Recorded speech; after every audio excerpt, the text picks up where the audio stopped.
First step, pag nagwi-withdraw tayo ng pera, ay papasok yung ATM dito.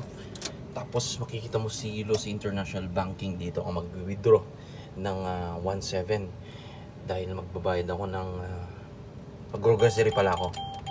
8.2. Then susunod dito yung pin mo. Enter mo na. Tapos cash withdrawal. MOP. Titignan mo, pero siyang available na 100. So 1.7 ang itatype ko dito. Yan na. Okay na. Tapos enter. Yan, transaction being processed. Maghihintay lang tayo. Sagli lang to. Nag-process na siya. Yun, tumunog na yung ATM.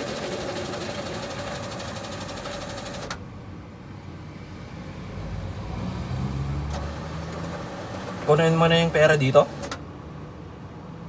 Last option natin. Take card. Kunin mo yung ATM mo dito. Last is yung pera. 100 lahat. Grabe, 100 oh. Dami.